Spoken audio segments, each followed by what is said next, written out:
Hindi lang si Leclerc tsaka si Russell yung nagpalitan ng lamang sa harap. Di ba dun sa mga gitna tsaka sa likod, ang dami ring overtake na nangyari. Marami, sina Gasly and then Ocon. Involved pa dun si Bortoleto, yung Audi, Yes. and then si Lindblad and Behrman. Yeah!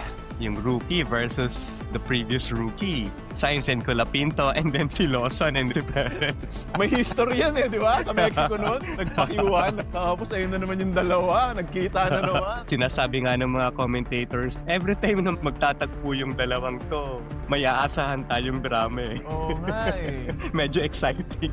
Totoo. Tagupaan na naman si Lawson tsaka si Checo Sarap! Maganda yung ginawa ni Checo doon. Expected na natin na mas matulin yung Racing Bulls. Yeah. And then of course, as a slower car, ang isip ni Checo noon, walang mawawala sa akin kung makipagkarera ako dito. And because of his experience, ang ganda ng move na ginawa niya Hindi niya pinadaan si Lawson hanggang sa siya yung nauna dun sa Apex. Napilitan si Lawson na mag-off track. So parang, let me teach you a lesson, boy.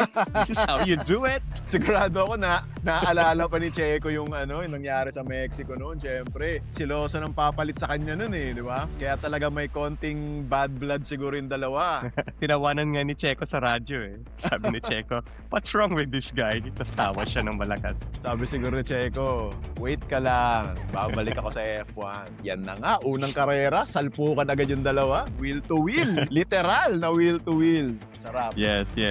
Yung napansin natin na mga overtaking, diba last na mga regulation, meron tayong tinatawag na DRS train. Yeah. Ngayong race sa Australia, ang isang napansin ko is parang nagkakaroon ng mga overtake trains. Yung mga leaders, yung mga midfielders, tapos yung mga backmarkers. Parang may kanya-kanya silang mga laban, di ba? Yes. Kahapon sa Australia, very obvious yun, May aksyon sa bawat parte ng karera. Yung mga nasa harap, yung mga nasa gitna, tsaka mga nasa likod, lahat nag-o-overtakean. Ito yung naging epekto ng regulation this year. Kasi kapag nasa overtake train ka, maghihintay ka lang talaga na maubusan ng baterya yung nasa harap mo. And that will be your chance to use your boost. Parang it's a matter of how are you going to risk yung boost mo na natitira.